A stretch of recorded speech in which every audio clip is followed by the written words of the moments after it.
Okay, we're going to get started. Sorry for the late start. People will still trickle in as they do these meetings. We got a pretty packed agenda, so we'll just get right to it. I think. We don't have a treasurer tonight, so we have money. Good. So this is our agenda. We're going to get some information from Kathy, who's nice enough to join us tonight. Thank you, Kathy. Cindy is going to talk to us about Phoenix Rising. And we have our Banner University Medical Center partners. And then the City of Phoenix is here. Not you, Ben. All right, so hopefully they'll show up. There's a new program coming out for getting potholes fixed quickly. So. All right, so I'm going to turn it over to Kathy.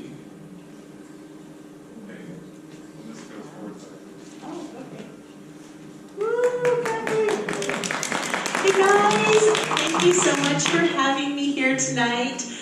I am co-owner of Mucho Mas Art Studio over on 17th Street in McDowell. Has anyone been there yet? Yay, thank you. So I'm a former, gosh, I didn't even go back before then. My husband and I had an art business where we would sell our handmade goods to different boutiques all around the country. We filled an area that hadn't been filled, and that was Latino pop art, home decor, jewelry. We had 300 accounts from Bloomingdale's to Urban Outfitters. We were in our little house making all of these hundreds of pieces of merchandise. We were done with it. After 2 years, it was just too much. I went to work at the newspaper at the Arizona Republic as a newspaper clerk, and they invited me to write a weekly craft column. So I started doing my craft projects, and within about 3 to 4 months it got picked up by Gannett News Service and ran all around the country in hundreds of newspapers. And I knew then I could prove my parents wrong and sprinkle glitter for a living. I knew it was possible. So I ended up getting promoted at the paper to a columnist, doing this craft column and some movie columns. All this, you know, with my husband and I, a musician, so band wife, artist, writer, 2 kids growing up helping us with everything. And fast forward 2007, I left the paper to do Crafty Chica full time. Designing products for Michael's, Hobby Lobby, different scrapbook stores, all different types of product design, still making handmade wares. I met Emily Costello. We launched the Phoenix Fridas. It's a collective of 9 women artists, and we all make handmade things, and we would vend at all of these different events around the city. And my husband, he would also, we're still doing our art, you know, he would make things to sell, and it just got really hard to like set up a table in a tent everywhere, and then we'd bring whatever we had left at home in our garage, and we thought, wouldn't it be cool to have a store? And we let fear get in the way for so long, thinking that, oh my God, it's going to be another bill to pay. Will people come? What if we just sit there and listen to the crickets chirping? We just had all these bad things that you hear. And then something happened.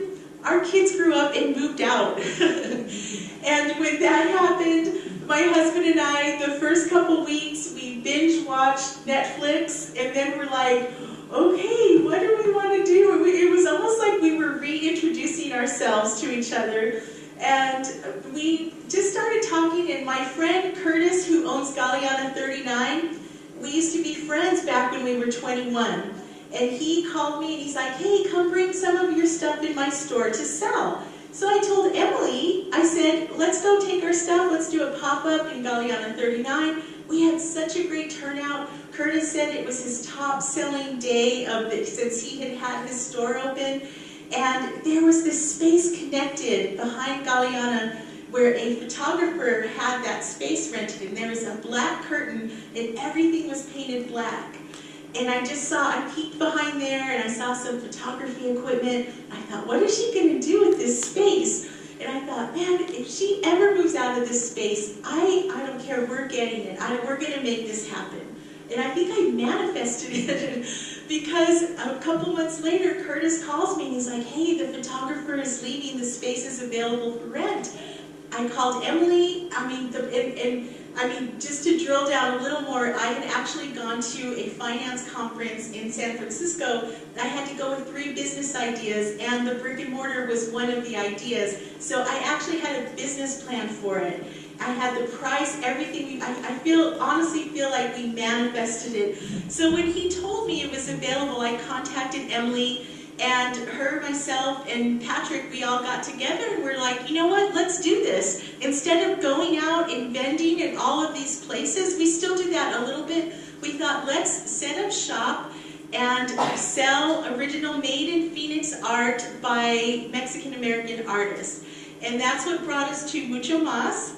And here are some pictures of the things that we sell and the different, this is a new frame display that we set up. These are from our Instagram. Now, I love social media. I built Crafty Chica off of social media. I look at every single platform as a fun party where people are just waiting to be entertained. So I'm like, what am I going to deliver to this party? So this is what we do. This is one of Emily's. She's known for her mono silk screens. And she makes these, and it's where you have 15 minutes to paint on a screen. You pull it once, and you get one print. So they're definitely one of a kind. So she sells a lot of those, a lot of smaller items, everything hand-painted, hand-constructed. Letterboards are a big trend on Instagram, so we always like to have some fun letterboard art on there because, as y'all know with social media, the more engagement that you're able to get, the more your content will get boosted for more people to see it. This was a hot seller over the holidays, the cactus lights. Now, our name is Mucho Mas, and that's a mindset. So when we were trying to come up with a name for the store, we thought, okay, who are we? Like, what sets us apart from everyone else? And we were joking about our kids, how our kids were always telling us, oh my God, you guys are so extra. Can you stop? It's like too much.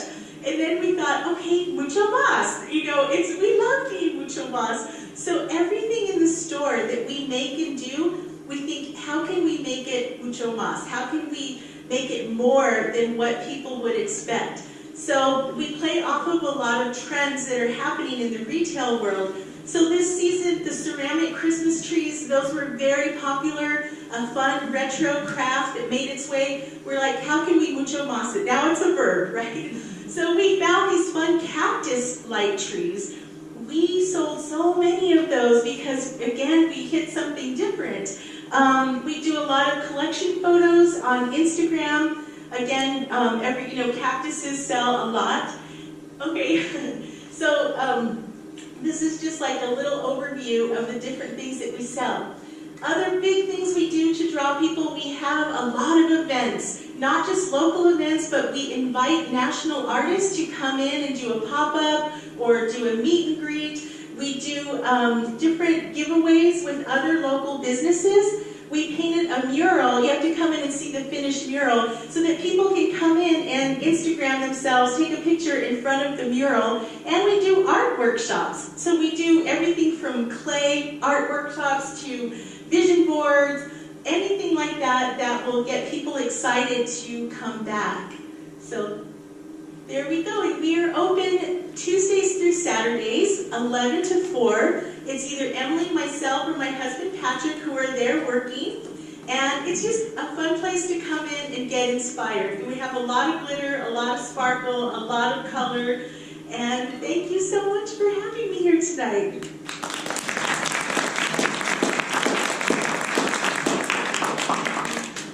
Thank you so much for coming. So this is a feature we'd like to have is a Miracle Mile Merchant Spotlight. So Kathy's our guinea pig. And then next month we'll do another vendor. So hopefully someone new that you haven't heard of. All right, Cindy, I think you're... Yes.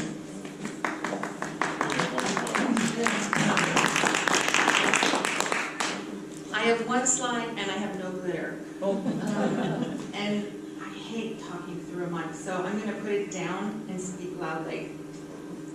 It's just easier for me because I also use my hands when I talk, and that complicates things. So, I'm your neighbors. is Cindy Gahn. I live down Sheridan between 14th and 15th Street. I'm also the Director of Membership Services and Special Projects with Phoenix Community Alliance. For those of you who aren't familiar with Phoenix Community Alliance, or PCA, as we're also known, we are a 35-year-old nonprofit business leadership membership organization focusing in the downtown, midtown, uptown area of Phoenix, and we also have a project called the McDowell Road Revitalization Committee, which takes us from 7th Street down 16th. So we are involved there, and also we're very involved in the branding of the Miracle Mile. You just heard from Kathy, and one of our members, Canary Gould Evans, actually took on the branding efforts for that. But I'm not here to talk about that today. I'm here to talk about our education committee's work for, and I think you had it listed as Phoenix Rising. I'm like, no, it's not Phoenix Rising. High Rising Schools of Phoenix. What is that? What is that about? Well, there are some brochures on the back table that I would encourage you to take one or a number of. They look like this. One of the committees that our organization, Phoenix Community Alliance, has is an education committee. We have 10 different advocacy committees. McDowell Road and education happen to be 2 of them. But for the last 2 years, our education committee has been busy at work behind the scenes, convening educators, K through 12 primarily, from the public school sector, the private school sector, charter schools, everything in between, bringing them together, meeting every single month to figure out what it is we can do to really elevate what we have in terms of excellent education choices in the downtown core. And not everybody realizes that, but you can find out about them. In this brochure, we have a map. We list 57 K through 12 schools, their locations, and then we have 18 higher education institutions here as well, and their locations. This is really a tool that you can use. We also have not only a website where you can get more information about the different types of schools, but also you can follow us on Twitter, on Facebook, and Instagram. We are now posting 2 blogs a month. One of them will feature one of the various schools throughout the mapped area, so you'll have information about that particular school. In addition, just really great information about urban education, because educating our students here sometimes is different than educating them out in the suburbs or in the rural areas, and so you can learn more about that from there. We have a hashtag #HighRisingPhoenix, but we really want people to know that we live in this wonderful area of town that has all these wonderful cultural assets that are actually part of the education system.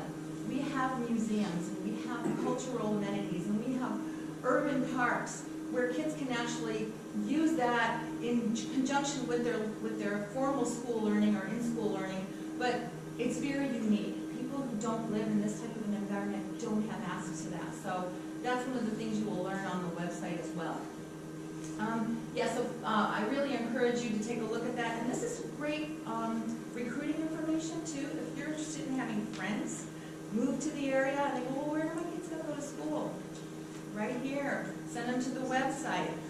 It'll really give you some background information. If they're interested in learning about certain areas of education, my kids are into sports. They can get that kind of information on those schools there.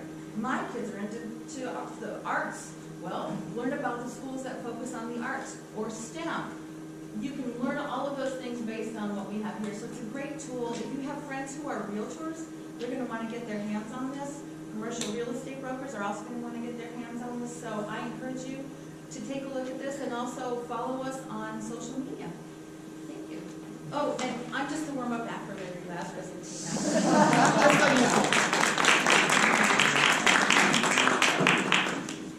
Okay, so Larry and team come up. I don't know if you want to use the tables, that'd be easier.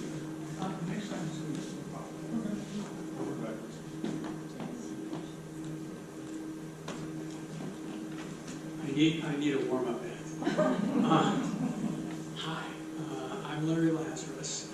Lazarus, Sillen and Bangs. We're land use attorneys, and we've worked in this community for almost 40 years.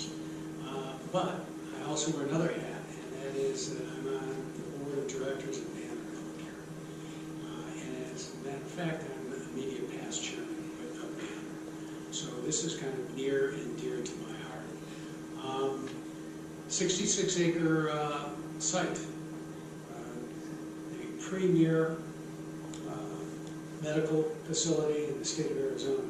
With me today is Steve Weiss, Senior Project Executive at Banner. Steve is right next to me. He's going to answer all the hard questions.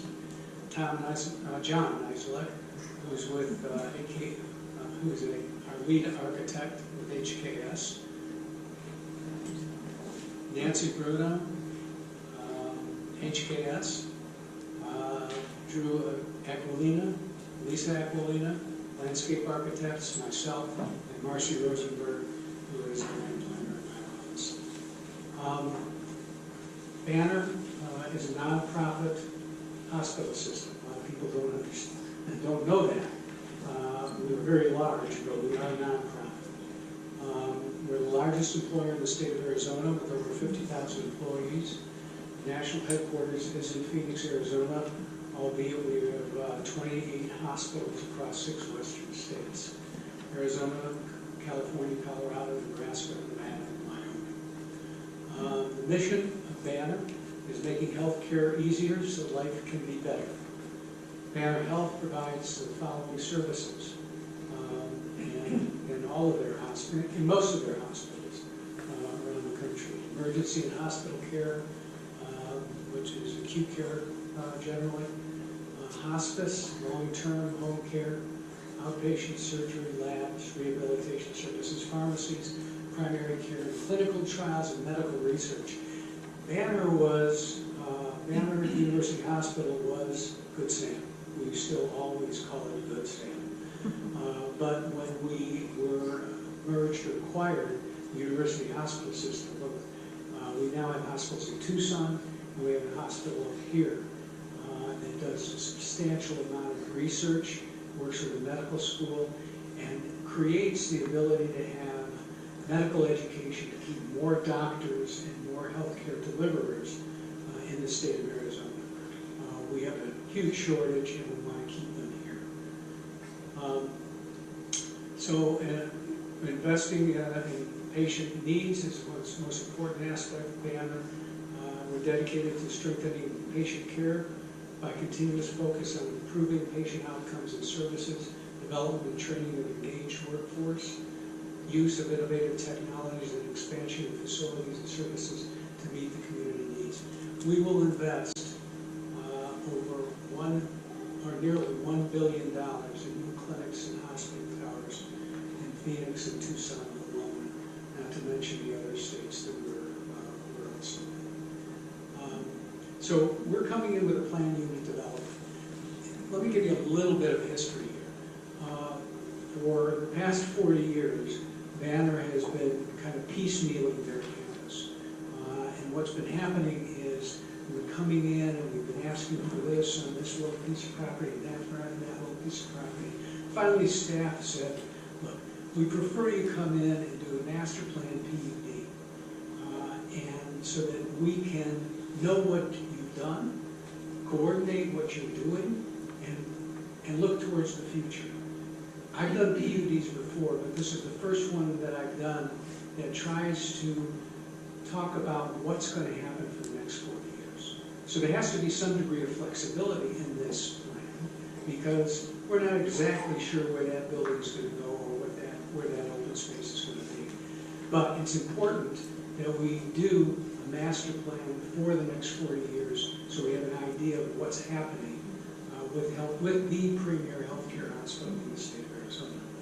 So the plan unit development is a zoning designation intended to create a built environment superior to that which is accomplished by conventional zoning districts, which I was talking about before.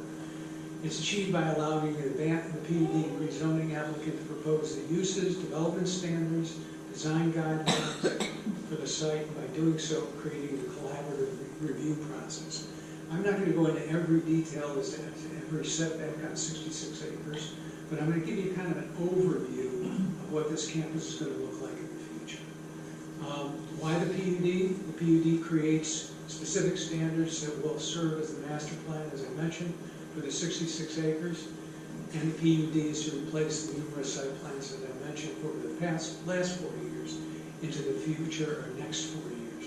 And And to plan any piece of property, no matter what the size, for the next 40 years is a real challenge. And that's what we're about ready to do. These are the various zoning cases that occurred. There's some C2, C2 high-rise, R5, these are residential, commercial high-rise. As you can see, it's a hodgepodge. This is the existing approved site plan today. You will see that those of you who have passed by will note up in the left-hand corner, banner MD Anderson Cancer Center. That is in the process of being built. MD Anderson is the top cancer institute in the country, and we're lucky to be partnering with them. You'll also see there's a rehab hospital in the lower left corner. That's going to be in the process. The rehab building is in the middle right now. And most of these specialized care centers are going to be on either end of the campus, which I'm going to show you in a second. The hospital acute care center is in the middle. So these are the proposed new plans. They include not only additional parking, but signage programs, sufficient access close to where you're going on the campus, and making sure that you have parking close to that area. So this is not a walking campus like you would think of as in a university campus where you're walking on the outside a lot. This is inside, moving patients in and out through buildings and making sure that it's the most convenient approach possible. You'll see in the middle there's Tower 2. Tower 1 has just opened up. Beautiful, beautiful building. Tower 2 is in the middle. We're planning for that. Tower 3 is right above and to the right of Tower 1. These are all, like I said, we're planning for the next 40 years. So we're talking about a substantial number of beds. Tower 1 does not really increase the number of beds so much as it allows us to create a better opportunity for our patients. Right now they're in rooms with multiple patients in each room. All of the new hospital rooms are in single rooms, which is the way healthcare is going today. So this is about the general plan and how the core principles are being met by this particular development. One of those core principles is to connect people and places. Core centers and corridors, locate land uses with the greatest height and most intense uses within village cores, centers, corridors, based upon the village character, land use needs, and transportation systems. McDowell Road's corridor is a major transportation spine with access to close to 2 major freeways. The Metro bus system has 8 bus stops at or near the Banner campus. Long-term expansion of Banner University Hospital will benefit the public and its ability to provide exceptional healthcare services not only in the community of the region, but nationally and internationally. The next core value is to connect people and places. Vacant and underutilized land in all parts of the city should be developed and redeveloped in a manner that is compatible with viable land uses and in the long-term character and goals of the city.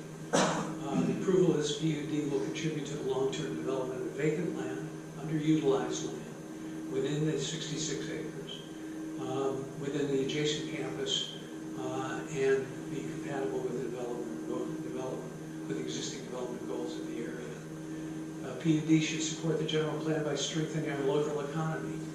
Major employers and established employment centers will continue to grow and provide quality, wealth-generating employment opportunities.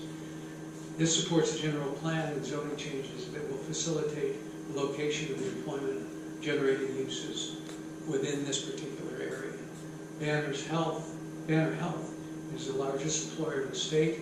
We will be bringing in more employees. We'll be bringing in young people that will be training to be doctors and ancillary healthcare providers on a beautiful campus. So the design and development standards that we're looking at in the PUD are are building setbacks, lot coverage, landscape standards, plants, types of shade that will occur on the campus itself and surrounding the campus. We'll talk about McDowell in a second.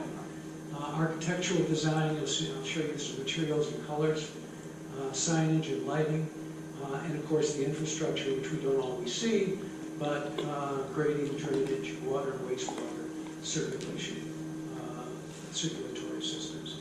This is the tree inventory plan.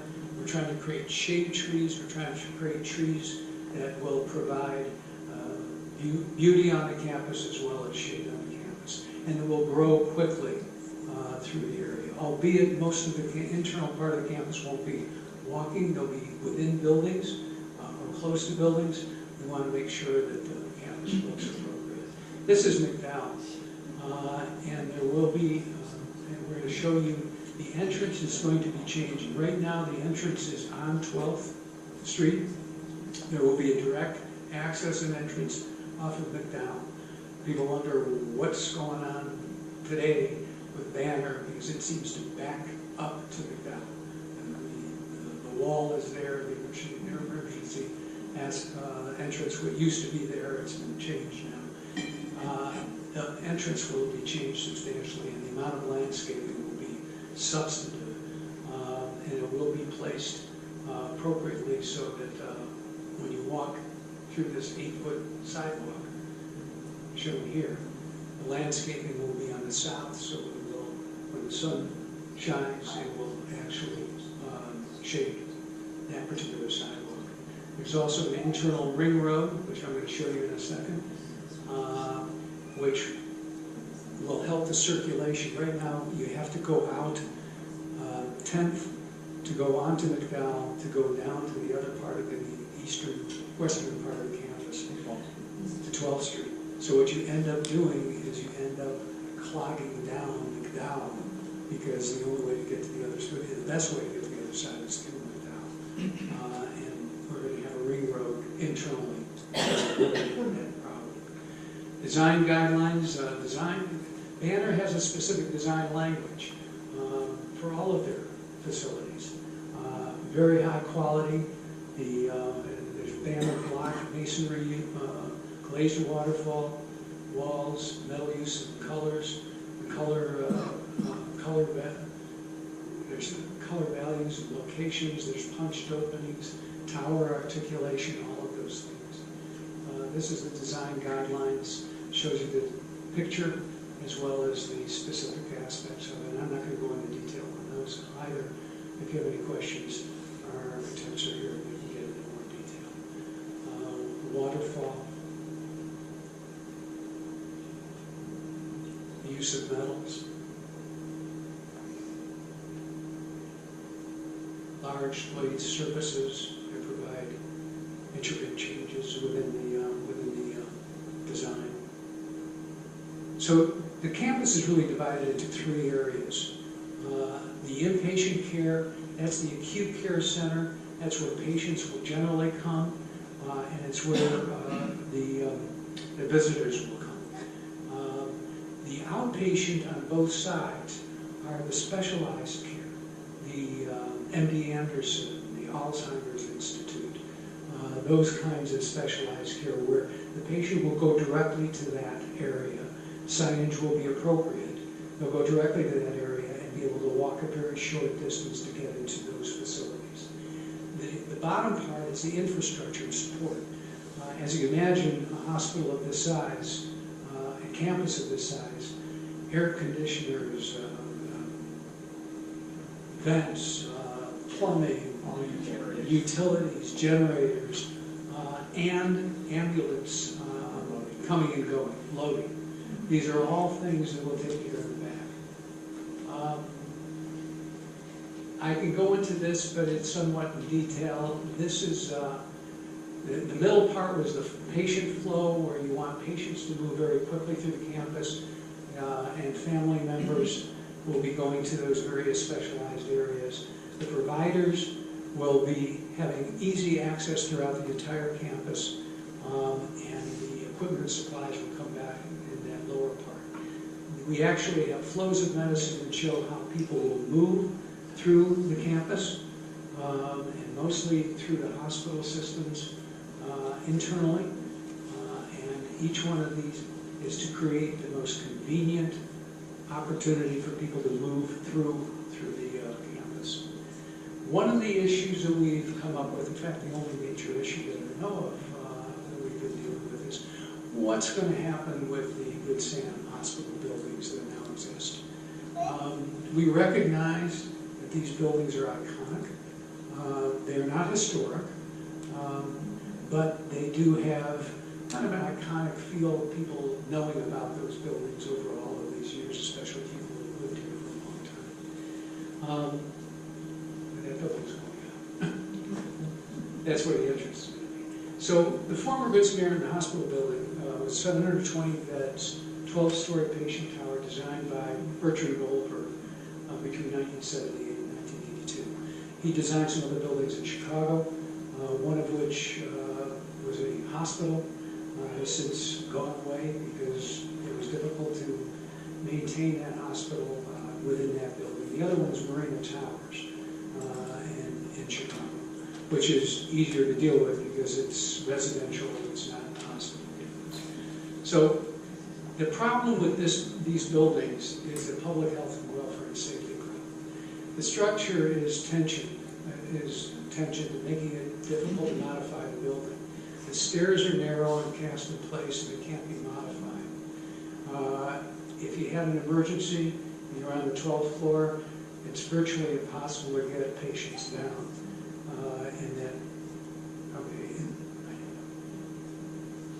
I'll be well with it. I hope.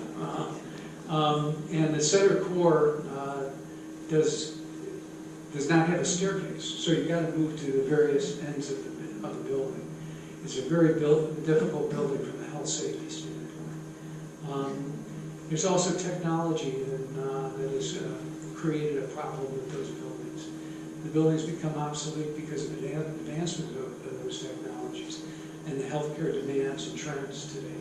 The elevators are too small for the newer equipment. Most of what happens today is computers and imaging facilities are brought to the patient, and the patient is brought to them. And what happens is this portable imaging equipment and mobile lifts don't fit in these particular areas. So the size and design of the core is not conducive. And there's no spaces for teams to meet collaboratively in the delivery of healthcare. And that's very important in the modern way of dealing with patients. The building has inadequate space for families and visitors, and the building is located at the core of the campus. So you can't really create a different use for it because that's where all the inpatients are. Remember that Tower 3 that I showed you? That really goes in that particular area, and that's where all the acute care is going to be activated. So those buildings will be gone. We are not taking them out now. We will be taking them out probably in about 7 years. We're going to use them as best we can. We're talking with the city about creating some kind of memorialization of the building and the iconic aspect of the building. But the buildings themselves will not be able to be used in the future because of the changes in medical delivery and in the health safety, which is probably the most important aspect of this. We don't want something bad to happen in a hospital. So what's next? We're here today. We have the Central Village Planning Committee on the 11th.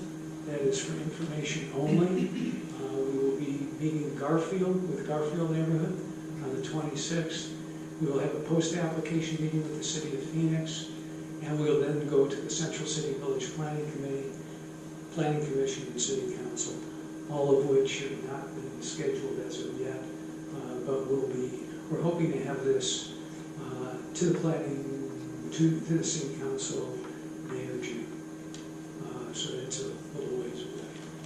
If you have any questions, I don't know how much time we have left to answer sure. We have one question. We have I've got one one. question.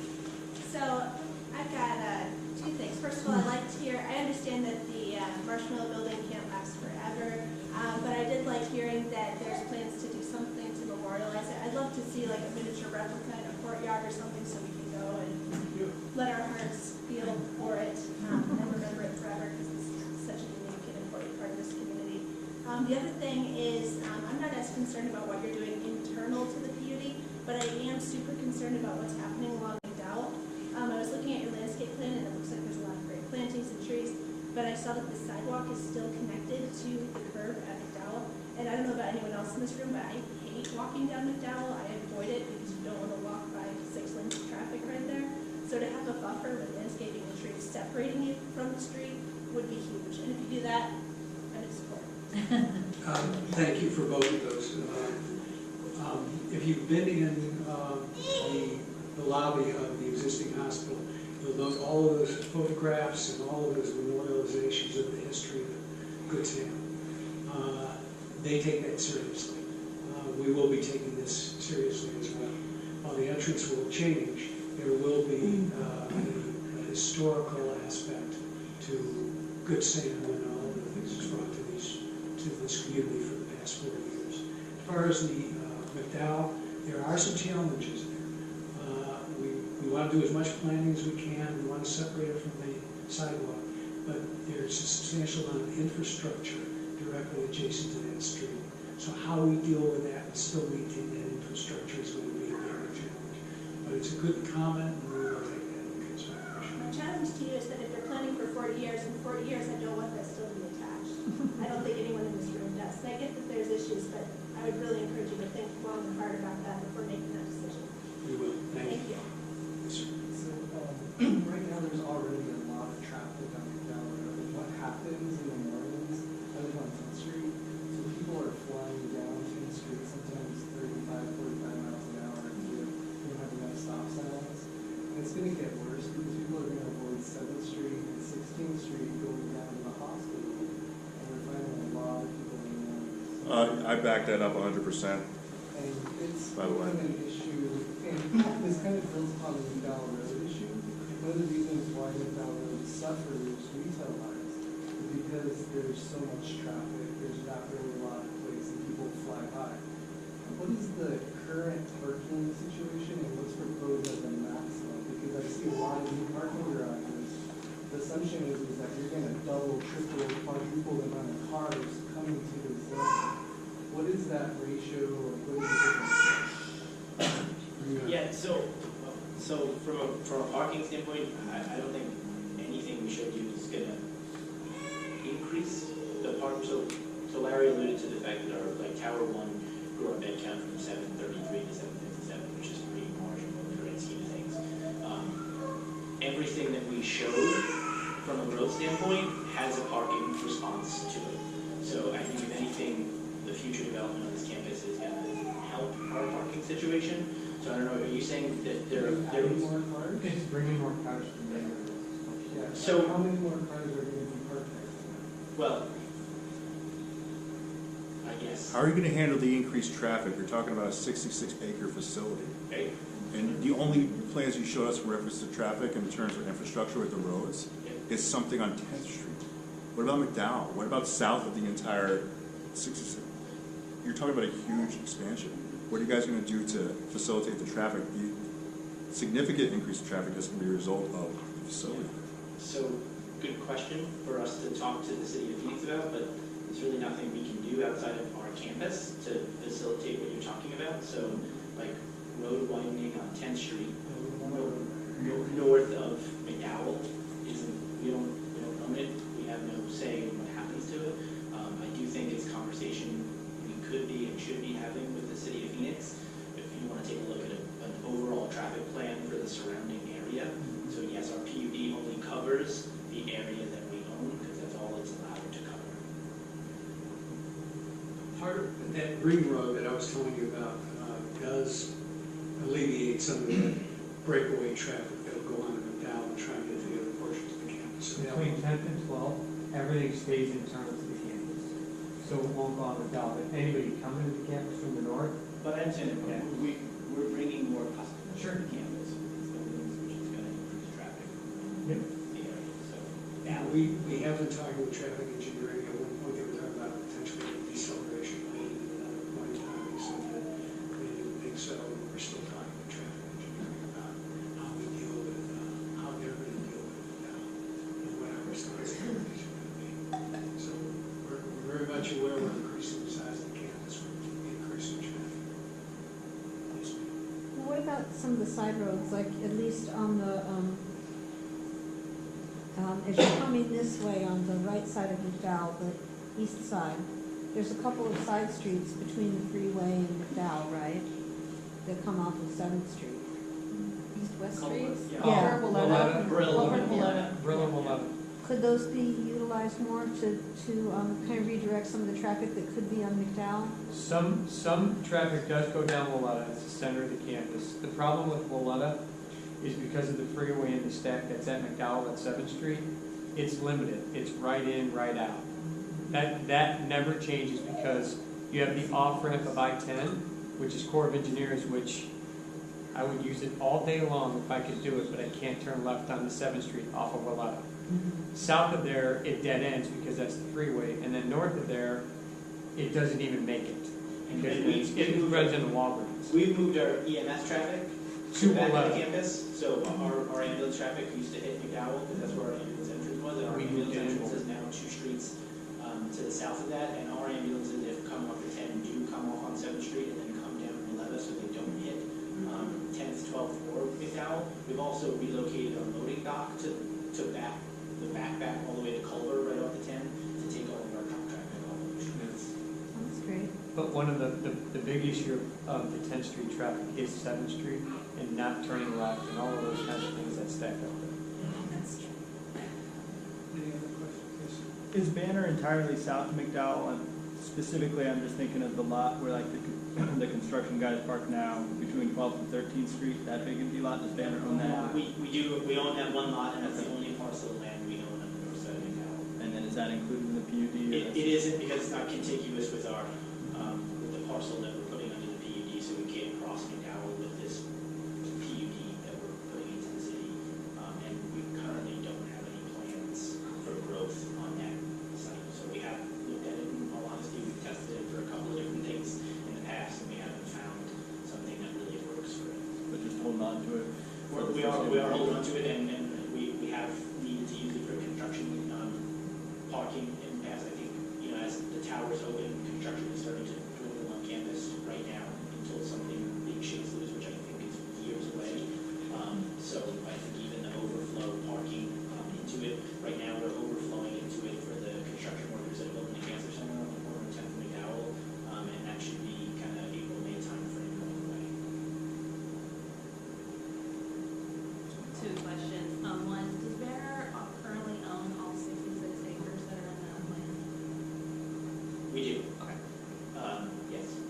And We then- don't own, so there's a building within that PUD. I don't know if we can go back a couple of slides that I can show you. The Edwards building, are you guys familiar with the Edwards building? It's on the corner of Willetta and 12th. We don't own the Edwards building. So that's the only piece inside there.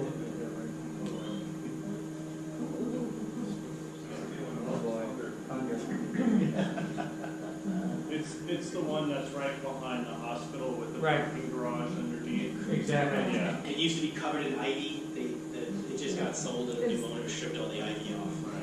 Is that something that We're Banner gonna would like take to care of it. acquire? You can go. Larry can go ahead and use it. And we've had discussion about it with previous owners years back. It's been probably a good 5, 6 years since we've spoken to the owners over there about buying that piece of property, so we have no current plans of looking at it. I can tell you we are the primary tenant of that building, so about half of the building is filled by us for programs. So it's this It's the donut. it's this building here. So about half the building's filled by us, we can't fit into our current buildings. But we have not in any talks or negotiations with the current owner about purchasing it. I want to make sure we get to Mark, so if you've got questions, there's a slide deck in there, I'll post that information on our Facebook, so you can follow more questions. Okay, Thank you very much. thanks very much for coming.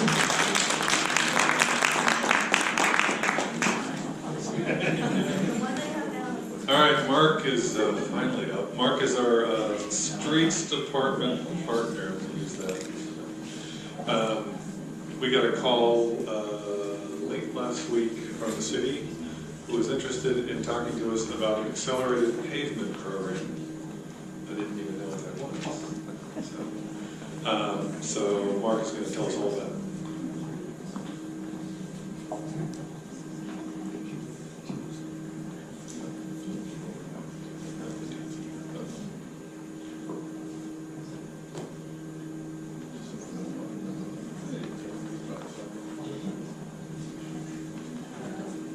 Good evening, everyone. My name is Mark Melnichenko.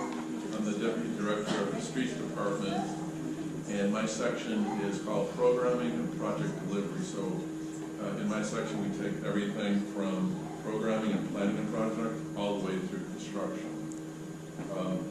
What I'd like to do tonight is provide just a brief presentation on our accelerated pavement program. Hopefully, you've all heard about this. It's gone through City Council, and I'll answer any questions at the end, but this is a brief summary. If we look at the size of our city right now, we're close to 5,000 miles of roadway. Pretty big city. Major streets, collectors, local streets. And we have a set program where we repair streets, and that includes pothole patching, asphalt, sidewalk repairs, and resurfacing.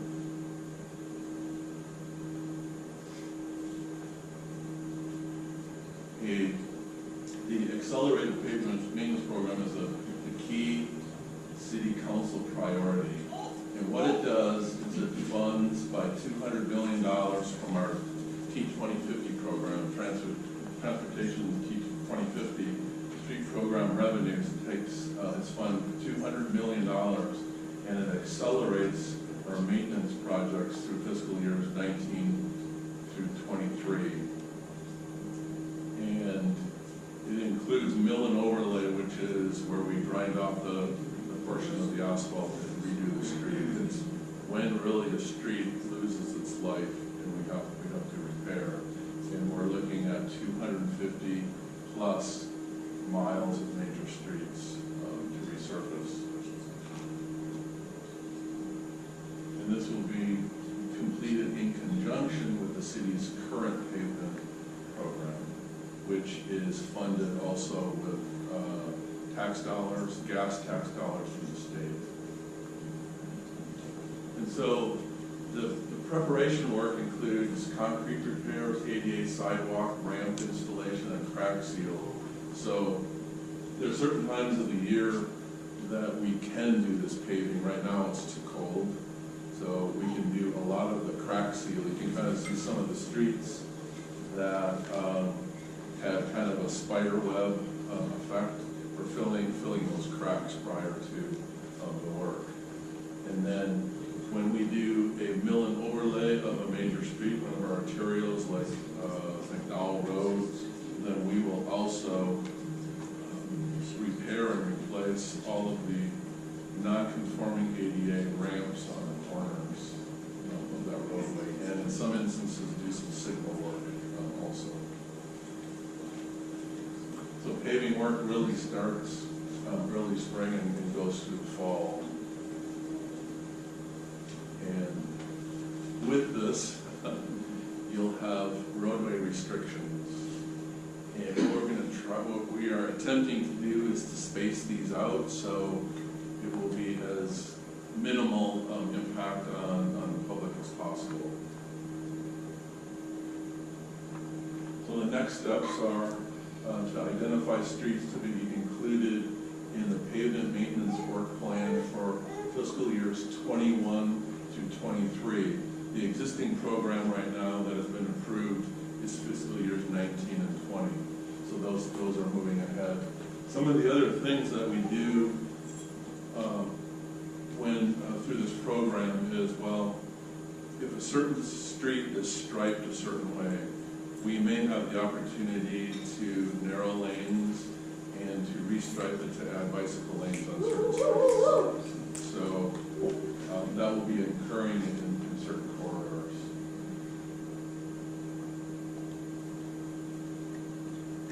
So we're going to initiate the 2019 paving season, and then late spring we will present the pavement maintenance work plan for the outlying fiscal years to City Council for approval. So with that, we have a way to garner input from our citizens.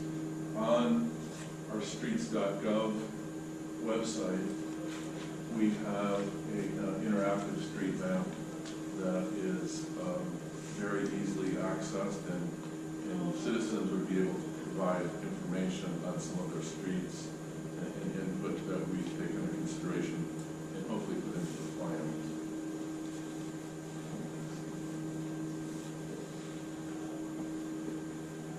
And we also have other ways to get input from the public regarding potholes and other road issues. I can call this number at street transportation, and we will hopefully, usually we get to a pothole 24 to 48 hours.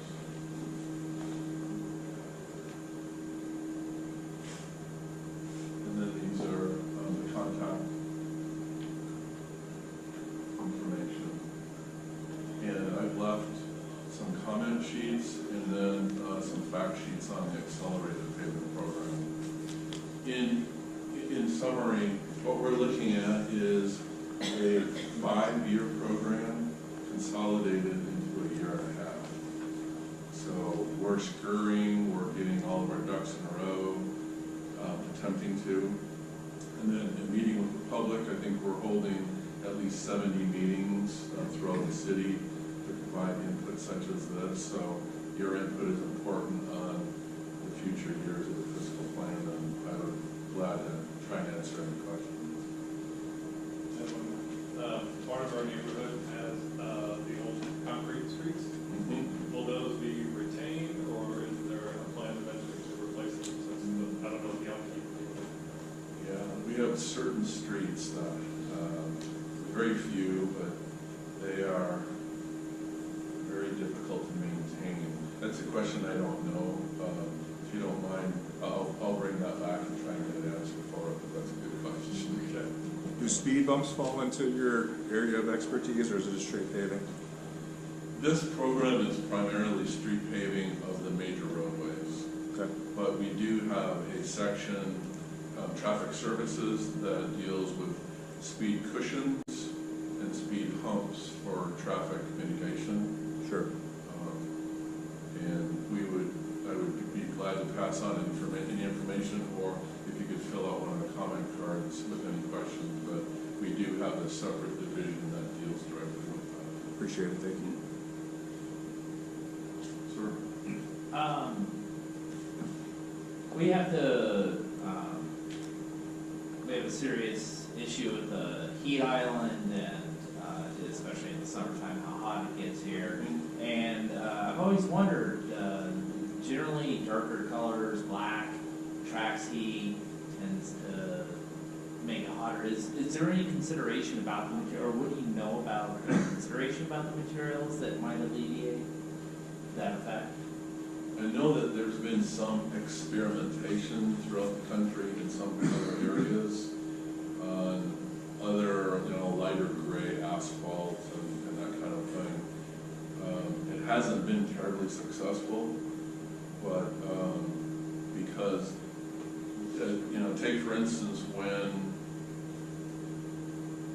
when we do, there's been some decorative crossings that we've done in Central Phoenix. Over a certain amount of time, after cars driving over it, it becomes gray. So it's really difficult. It would be aesthetically a problem, as well as just the nature of the asphalt and the ingredients that go into asphalt. So I think it's continued being looked at throughout the United States and other, in California and some other areas, and they've experimented on certain streets by lightning color, but I don't think it's been terribly successful, and it's very expensive. But I totally understand your thought process. Sort of along the line of this person, is there somebody there that can speak about adding curb cuts to existing streets right now, or like who should I contact about that? Any specific location? This is really unique. Coming off the 10th Street Bridge, when you're coming towards McDowell going north, if you're on a bicycle, there's no way to just kind of go straight into the road. You have to go on the sidewalk a little bit. It's an inconvenience for me, probably not the whole city of Phoenix. So not a huge priority, but just curious. So you're a bicyclist? Yeah. Okay. If you don't mind filling out the comment card, then Joe Perez is in my section, and I think he could probably assist. On the comment cards, is there a way for citizens to report that stuff? Is the best way to? Probably through email here, and there's other concerns. If that's phoned in, any type of issue, they'll get it to the right people. Just out of curiosity, what accelerated the program from 5 years ago to 1%? I mean, like that we're updating streets. What pushed the need for this? It's city council directive. And we also, with this, is because it's accelerated and we need the money, we are bonding against the T2050 program. So we're borrowing future funds to do this, but this is a directive from city council. So just because I'm where is the money that funds the streets come from? What is the tax? Is it property taxes, sales tax, gas tax?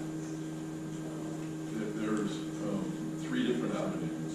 One is the state gas tax. That's probably where we get most of our money, HERF funds. And then there's T2050 program funds. That's a 1/4 cent tax that was passed. But we have 14%, and transit has 86%. So that's what's funding this, that program, and we're borrowing against the program. And then also a small diminishing portion of that is through CCF, and that's through a utility program, but it's underground utilities, and that type of funding is diminishing. So it's primarily state gas tax. Sir? So how long is it when you research for how long is it?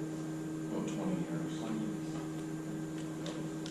That's when people say, well, what is the length of your asset here? And we look at street as an asset, which we do. It's 20 years. When we do the full mill and overlay, which would be part of this project, it will be 20 years. It should last. A lot longer. A lot better than Minneapolis.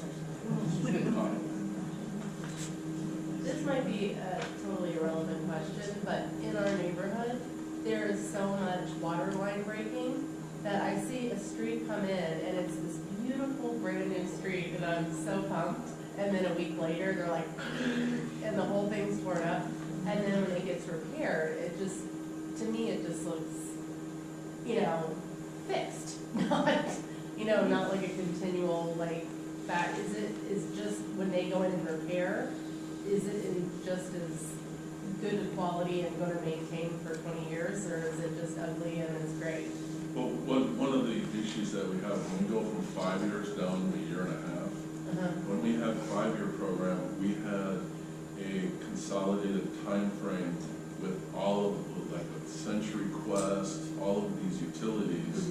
We had that all in line, so they did their work first and then we came in after them. Well, there's a little bit of a wrench in that because you're going from 5 years to 1.5 years, but we're doing what we can with that and making sure that what we do here makes sense with the utilities in the street. there's also, as say with Banner Health, there are utility cuts you may pave the street and then, and there's new development coming, and then you have utility cuts.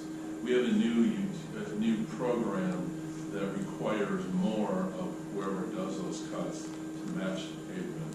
So, because a lot of times those cuts, they'll subside and you'll create problems, but we're trying to alleviate that. But it's really hard to tell when development comes in and utilities, because a lot of times you're driving and you go, damn, who's blocking up this street here? It must be the city of Phoenix or something. No, it could be probably utilities. If you don't see signs, city of Phoenix, and know about it. So everybody's working in the streets. So, are you guys responsible for drainage as well? For water, storm drainage and things? It is now in Public Works. The minimal amount of funding that we have is still in the streets, which is kind of odd, but that's the way government works. It's strange in the streets.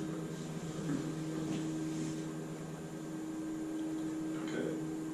Thanks, Mark. I appreciate the information. Any comments that you have? There's forms there, and maybe I can gather them from you.